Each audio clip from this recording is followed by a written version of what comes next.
Good morning. Good morning. Everyone, welcome to the Chicago Real Estate Update, Monday Morning Coffee with Kyle and Ann. I'm Ann, here with my dear friend and colleague, Kyle Harvey. We sell real estate in downtown Chicago, and we love to dish on what's going on in the market. So, Kyle,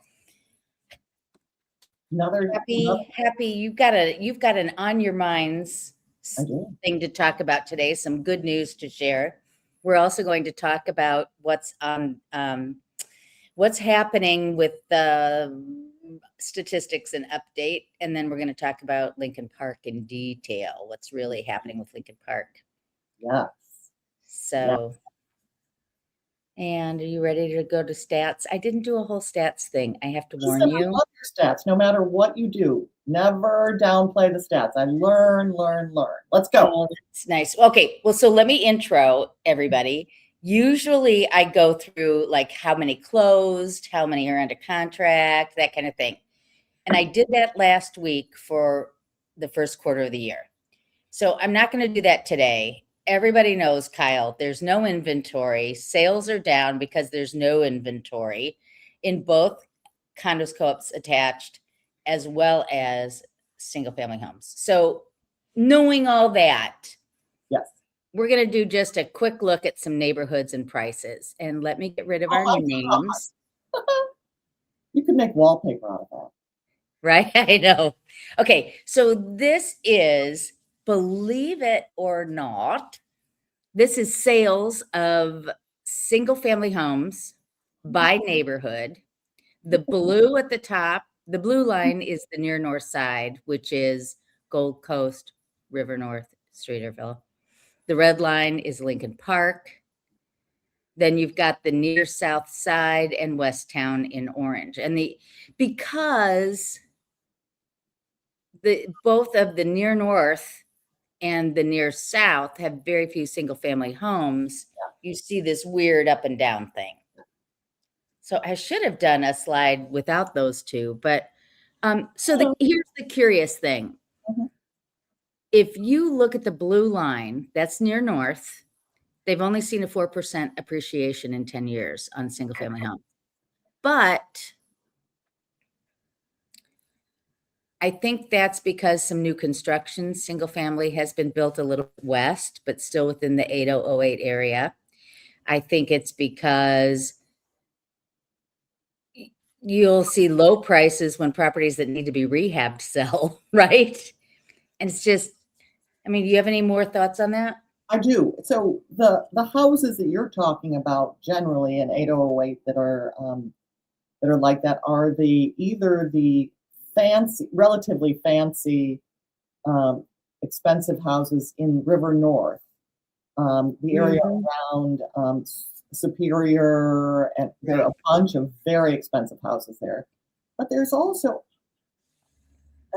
are these the ones that are also in 8008? Where are these? The ones that are filling in some of the former, the ones on Oak and the west that are filling in former project sites. Yes. CHA projects that are less expensive. And once they're built, then you know what, when you have new construction, the first sale, the new sale is always the highest, and then the second sale is usually a little bit lower. Right. And lower as people don't do work on it to keep them updated. So that's sort of, I think, why some of these, because this is 2016, so all of these houses would have been built pretty much. Not as much new construction. Is that your sense? Yeah, and we'll get into this more next week when we talk near north. But if you look at the orange, that's West Town. Single family homes are up 53%. And if you look at Lincoln Park, single family homes are up 54%. Well, West Town makes great sense. There's so many great neighborhoods emerging in West Town. And it's $1.3 million. So as the, you know, so that's good. Yeah. Okay. Now we're moving over.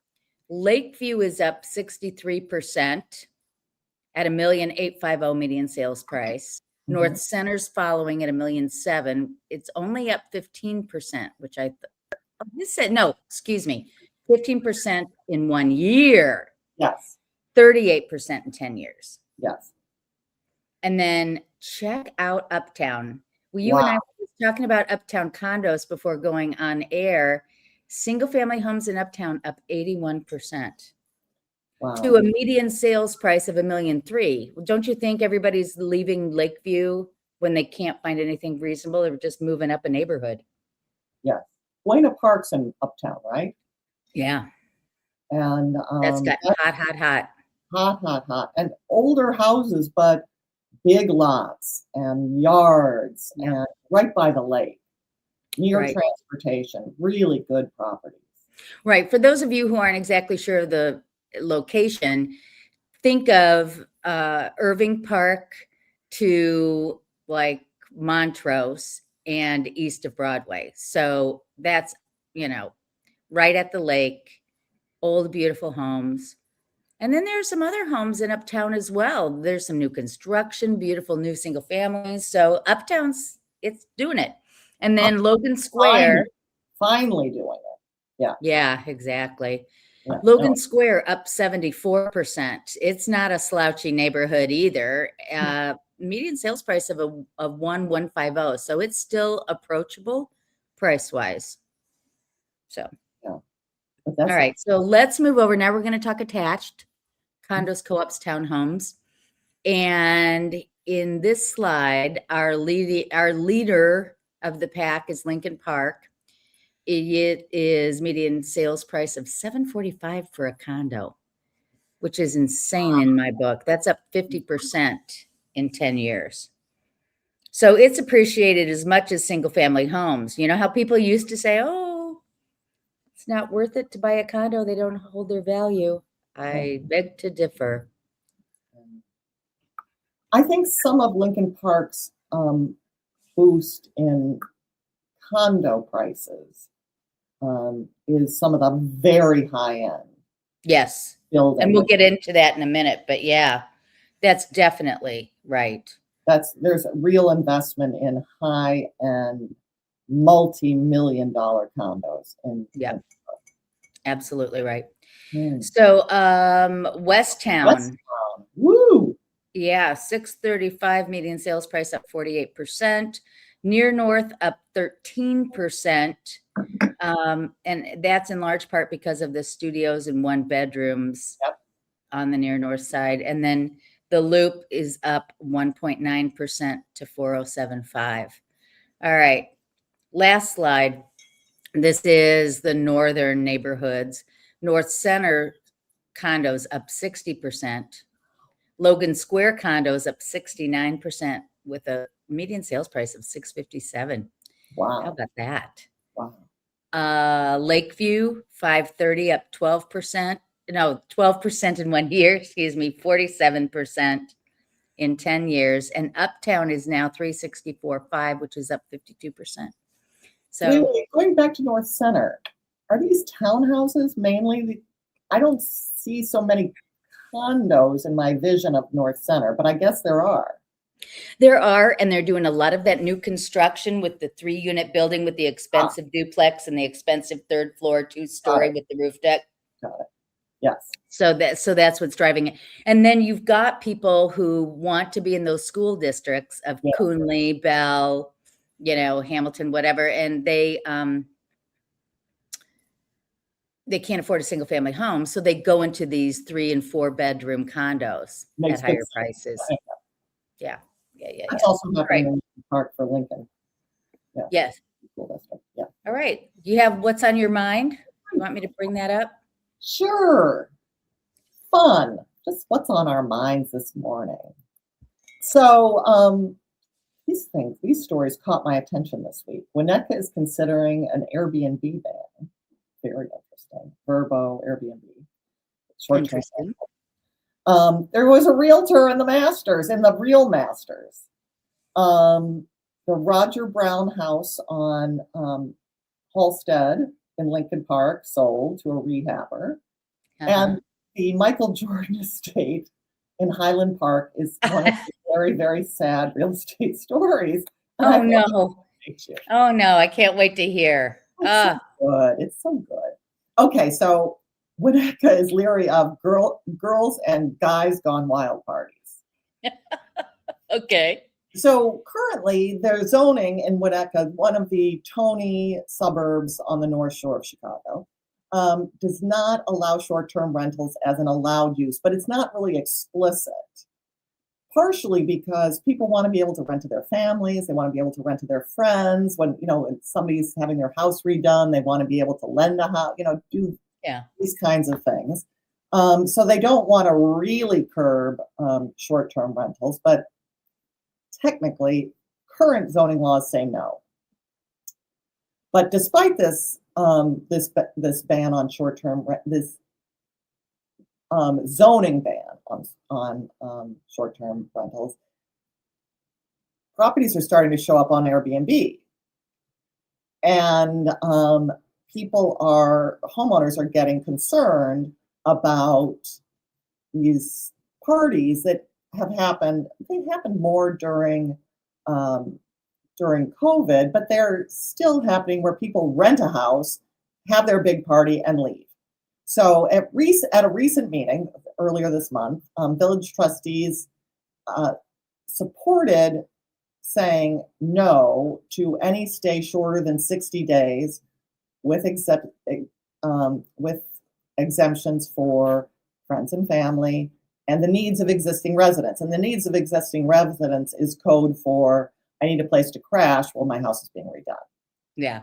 But Yeah. what I didn't know is there are a whole bunch of communities that already have these bans. In the city, in the core of the city, or the fancier neighborhoods of the city, most of the buildings don't allow Airbnb. The high rises don't for sure. Where you A see lot it of is in the walk-up buildings.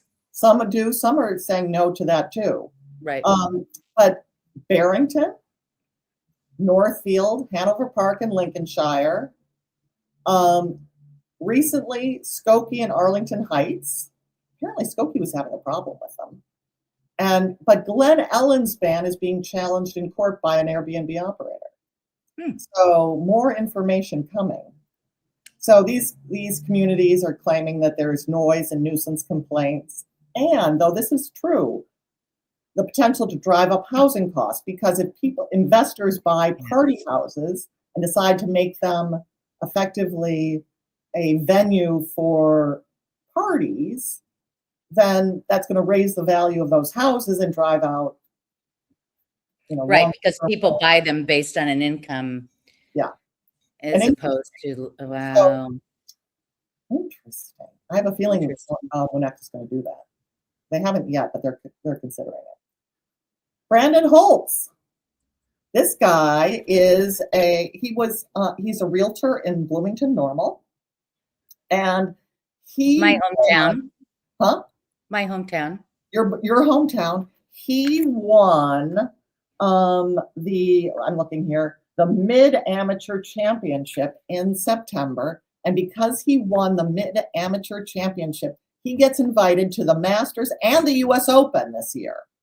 So he played on Thursday and Friday and did not make the cut, but he finished 15 over after 2 days. But who among us doesn't think that's the greatest thing ever? I know, that's so fun. Love that. Love that. He was doing, or his team or office were doing work. He's got a new listing and a new closing while he's doing this. How cool is that? I think that is just the greatest. Yeah, that's great. And so I'm going to follow him at the US Open. Anyway. Oh, apparently another realtor, this one in Georgia, by the name of Scott Stallings, which also happens to be the name of a golfer.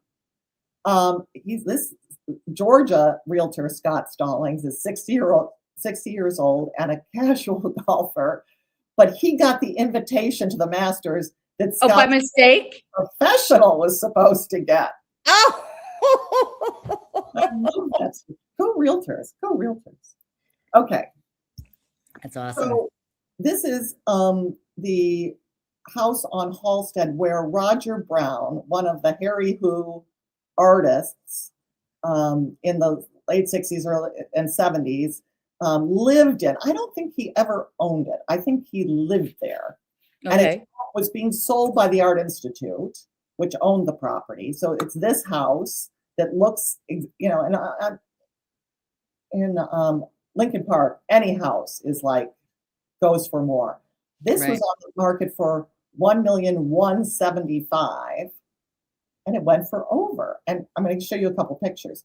First of all, nice architectural detail. This is not from him, Roger Brown. And so it was mainly used as sort of gallery space, but the rehabber is going to keep the exterior and modernize the interior. But I thought you should see a Roger Brown picture. This is one of his paintings. He was a American artist, leading figure of the Chicago Imagists, known for their stylized, surreal, and often humorous approach to pop culture and social commentary. He was born in Alabama, but went to Art Institute for his BFA and his MFA and stayed. Isn't that kind of great? Love that. I love that. Okay. So the latest, the guy, so this man, and I forget his name, bought the house, the Jordan estate, for a little over $9 million, I think in 2024, and has been since then trying to figure out how to make money on it. So imagine $9 million and unable to figure out a way to make money. First, the buyer, the owner, wanted to sell timeshares in the property and make it sort of a come and stay place, but Highland Park said no. And now the latest idea is to turn the property into a Graceland style museum to Michael Jordan. Michael Jordan is not involved in this. And the idea would be, because it is a residential neighborhood, was to enter the property through, there's a Heller Nature Center, and you would park somewhere and then be bussed into the Heller Nature Center, and then you would walk across the property and enter through the back gate. Couldn't go in the front gate. And the owner said the property would attract about 180,000 visitors a year. The neighbors love that. Can you imagine how quickly Highland Park said no? So that's the front gate. Still has the 23 on it. This is 2,700. I think it's Lane. So this is an example of the architecture of some of their neighbors on the same street. Big houses. None is sold in like the last 15 years, but that's an example of what the architecture on the street looks like. Wow. So that's on our mind. Good stuff. Thank you. Thank you. All right. So we just looked at prices. Now I want to take a moment. Kyle and I are going to talk about what's really happening in Lincoln Park with condos. This is not single family. This is condos only. It's like, what's the story? So we're going to deconstruct the decade. What we're doing here is we're looking at what was going on in 2016 and then what is going on in 2026. Like, what is driving the prices up? How are things doing, et cetera, et cetera. So here are the stats, basically. Okay, so the median sales price was $400,000. Today it's $620,000. That's up 55. Pardon? Condos. Did I say single family? No. I'm slow. No, this is condos. Condos. I did condos and co-ops. This does not include townhomes. Got it. For this study. The mean or the average was 476. Now it's 742. Yeah. So that's up 56. The median days on market went from 30 to 8. What percent sold under 30 days? Almost 50% before, and now it's like 75% sell under 30 days. And the sale to list ratio was 97.7, and now it's 100%. Wow. So, yeah. Red hot, hottest So how much, the question then becomes, what's because we're dealing with medians with highs and lows, what's really going up in price? So this I thought was interesting. The median size unit that sold went from 1379 to 1400, and I would guess that's just realtors rounding up. I'm not sure it's even a real. Yeah, that's the same. That's exactly the same size. So it's that's really interesting. Okay, so. And remember, in Lincoln Park, because a lot of the condos are really small, people often put 0. So it's very yeah. The median price per square foot went from $303 per square foot to $423. So that's a 40%. So one might say that that's the real appreciation. Yep. You with me? Yep. Okay. And then the next thing that's, I think, highly interesting is what's the structural mix? So 2 bedrooms accounted for 46%. Now they're only 39%. 3 bedrooms were 21.7, call it 22. Now they're 25%. And 4 bedrooms almost doubled from 4.8 to 8.6. So we 10 years. That's so interesting. What do you think is, because there hasn't been a ton of construction in 10 years in Lincoln Park just because there isn't enough land. I mean, there's construction, but there's not a ton of construction. So what is? It's certainly not high rises, to your point. Yeah. There is the tearing down of a home and maybe making like we said earlier in the show, a 3-unit building where it's a duplex with maybe 4 bedrooms on the first floor and a 3rd and 4th floor duplex up with a 3-bedroom in the middle. But so there's a lot of that. There is that, but again, considering how much property that is ownable versus renting, it just seems that in 10 years to have it be that much of a shift is very interesting. Yeah. Okay, cool. Crazy stuff. Okay, so then it's like, who are the winners and who are the laggers? So 4 bedrooms, obviously the winners. And 3 bedrooms. They jumped in price from 903 to $1,425,000. Okay. The 1 bedrooms were the laggards. They increased the least at 25%. And still, I know, right? Yeah, still. But the thought was maybe that people who are thinking about buying a 1 bedroom are staying more in rentals until they can move to the 2 bedroom or higher. Interesting. Yeah. Right. Yeah. And okay, so here's how it went luxury. I don't know if you can see, but like in 2016, properties over 2 million accounted for less than 1% of the market.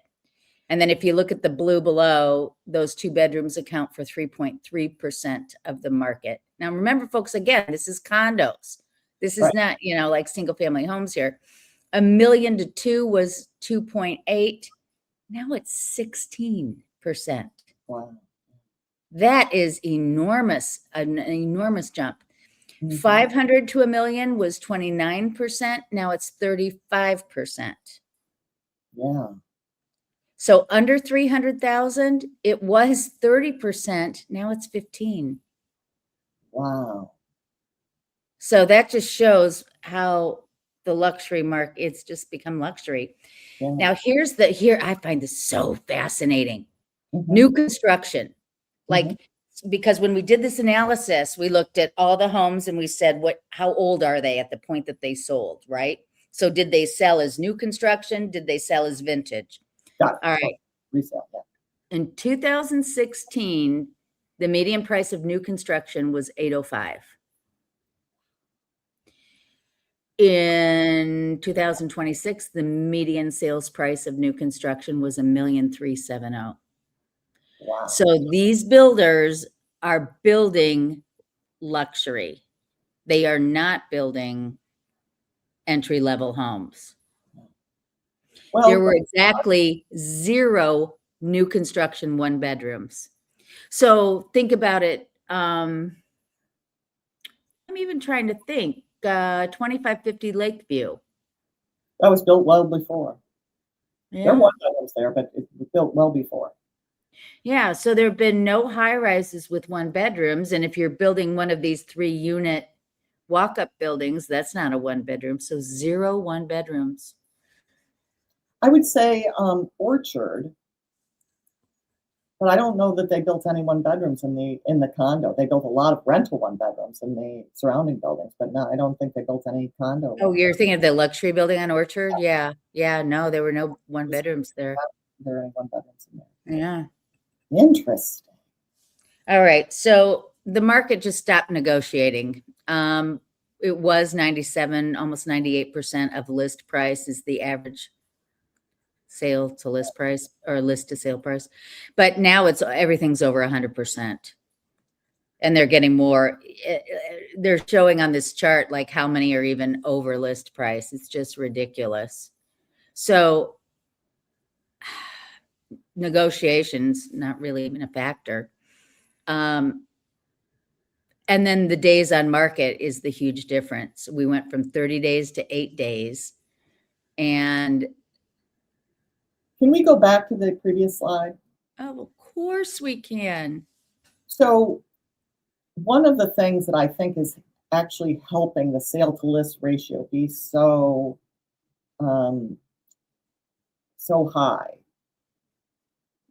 I think agents are getting even smarter about counseling their sellers to not price aspirationally, because the market takes care of getting you the aspirational price. Absolutely. Aspirationally, it won't sell, and then you have to drop the price and you get less. But I've noticed a lot of condos and houses being priced low and going for way over. So they're being savvy, not putting the aspiration in the list price, but letting the offers push it up, letting the interest boil it over. Right. Because when they're priced right on target, they're getting mobbed with buyers. And then you're right. And then that pushes it up. All right. We talked about this before, the market time decreasing. And then here's the hidden cost squeeze. HOAs are going up. So the median HOA, this is a little difficult to read on the slide, but if you look at the lower left staircase, the median HOA went from 301 to 414. Now that's median. So obviously there are ones that are higher. A studio HOA, 459 is the average for a studio. So by the time you do taxes and HOA, I mean, that's a big bulk of your price. Well, it's because studios are generally in high rises with higher HOA because they will have door staff, engineering, professional management. So you're not getting any studios in the $150 to $300 HOA buildings, though, the 3 flats or whatever, because they don't have studios. Right. So right. Studios get squeezed, to your point. Really excellent point. Wow. Okay. So bottom line, what's the difference between the 2-bedroom was dominant in 2016 in Lincoln Park. Today, the 3 and 4 bedroom are more important than ever. And the lower end is squeezed by the HOAs. 30 days to 8 days, pace, velocity, and supply are just crazy. And pricing, the discount window was open before, you could negotiate a little bit. And like today, the list price is the floor. Yeah, floor. It's the floor. So then here, this one slide now shows you if you are really need to be in Lincoln Park. If you're an empty nester, 4-bedroom owner, as a seller, you own the market. Everybody wants a bigger unit.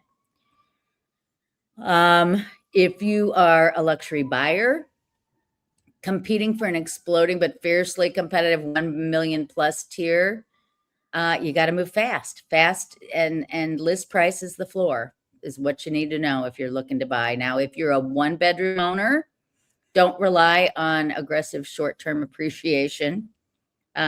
You'll see appreciation, but not as high as the upper level. And if you're a buyer in the 1-bedroom, the sweet spot is 2 and 3 bedrooms, if you know, in terms of appreciation. So Wow. that's the story, Lori. So much information. Wow. So I hope that helps our viewers understand the market a little bit. You know, you and I were saying the hottest neighborhood. Not all neighborhoods are Lincoln Park, but that just shows you the pressure that's happening in the Chicago market, as exemplified by our hottest market. Right. And now, next time I say we talk about near north, because that's a different ball game, and condos are approachable there. It's a really great place for people to be looking to buy, and we should talk about that next time. Any other parting words of wisdom before we say goodbye? Just everyone have a great week. Yeah. Don't forget to follow us on socials, subscribe to our YouTube channels, and reach out when you have questions about buying in the downtown Chicago market. Thanks for watching, everybody.